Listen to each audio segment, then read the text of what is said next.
ఈ రోజు మహబూబాబాద్ జిల్లా కేంద్రంలో ఎయిర్పోర్ట్స్ అథారిటీ ఆఫ్ ఇండియా వారి కార్పొరేట్ సామాజిక బాధ్యత నిధుల సహకారంతో రైతులకు ఉచితంగా వ్యవసాయ స్ప్రే పంపులను పంపిణీ చేసే కార్యక్రమాన్ని శ్రీ చైతన్య పాఠశాల ఆవరణలో నిర్వహించారు. ఈ కార్యక్రమానికి జాతీయ షెడ్యూల్ తెగల కమిషన్ జాటోత్ హుస్సేన్ నాయక్ ముఖ్య అతిథిగా హాజరయ్యారు. ఈ సందర్భంగా ఆయన మాట్లాడుతూ ప్రధానమంత్రి నరేంద్ర మోడీ నాయకత్వంలో ఎన్నో పథకాలు వచ్చాయి. అవన్నీ అందజేయడానికి నిరంతరం కృషి చేస్తానని, రైతులకు ఆధునిక వ్యవసాయ పరికరాలు అందించడం యొక్క ప్రాముఖ్యతను నొక్కి చెప్పారు. అలాగే వ్యవసాయ సమాజ సంక్షేమం సాధికారత కోసం సిఎస్ఆర్ మద్దతును అందిస్తున్నందుకు ఎయిర్పోర్ట్ అథారిటీ ఆఫ్ ఇండియాను ఆయన అభినందించారు. ఇటువంటి కార్యక్రమాలు వ్యవసాయ ఉత్పాదకతను మెరుగుపరచడానికి, రైతులపై భారాన్ని తగ్గించడానికి, గ్రామీణ అభివృద్ధికి దోహదపడతాయని ఆయన పేర్కొన్నారు. మహబూబాబాద్ జిల్లా కేంద్రంలోని శ్రీ చైతన్య పాఠశాల ఆవరణలో యూనియన్ బ్యాంక్ సహకారంతో జిల్లాలోని సుమారు 1500 మంది నిరుపేద రైతులకు ఉచితంగా తైవాన్ స్ప్రే పంపులు, టార్పాలిన్ కవర్లు పంపిణీ చేస్తున్నారని, ఇప్పటికే జిల్లాలోని పలు మండలాల్లో తొలి విడతగా 1000కి పైగా తైవాన్ స్ప్రే పంపులను రైతుకు అందజేస్తారని పేర్కొన్నారు. అలాగే ఆర్థికంగా వెనుకబడిన విద్యార్థుల విద్యాభివృద్ధి కోసం 500కు పైగా ల్యాప్టాప్లను పంపిణీ చేశామని తెలిపారు. రాబోయే రోజుల్లో నిరుపేద మహిళలకు ఉపాధి కల్పన లక్ష్యంగా కుట్టు మిషన్లు వస్తాయని వెల్లడించారు. మహబూబాబాద్ జిల్లా ప్రజల సంక్షేమం, రైతుల అభ్యున్నతి, యువత, మహిళల ఆర్థికాభివృద్ధి హుస్సేన్ నాయక్ లక్ష్యమని యువసేన సభ్యులు పేర్కొన్నారు. ఈ కార్యక్రమంలో MRO, RDO, municipal councillor, police శాఖ వారు తదితరులు పాల్గొన్నారు.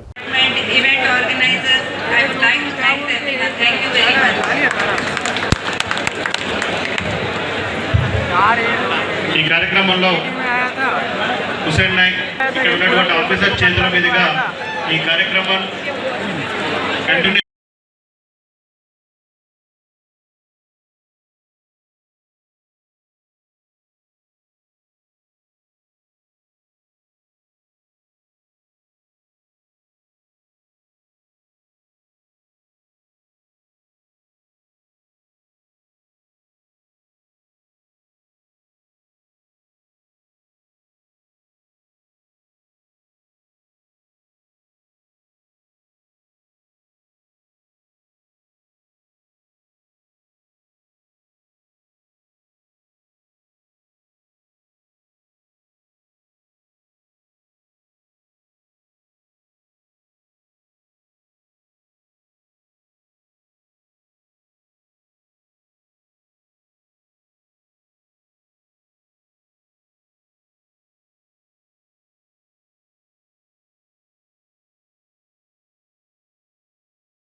ఆత్మ.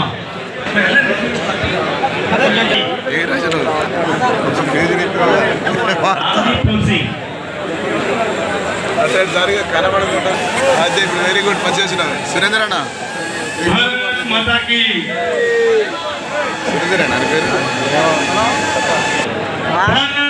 మాతాకి దయచేసి అక్కడ క్యూ దగ్గర లైన్ కట్టండి. కొంచెం డిపార్ట్మెంట్ వాళ్ళు సహకరించండి దయచేసి అక్కడ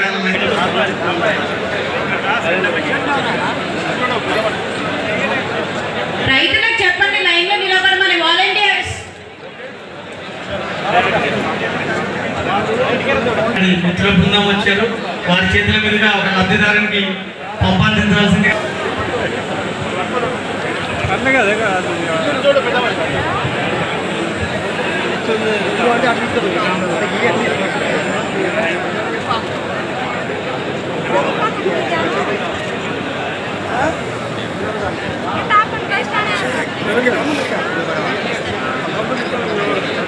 ఓకే తాత గారు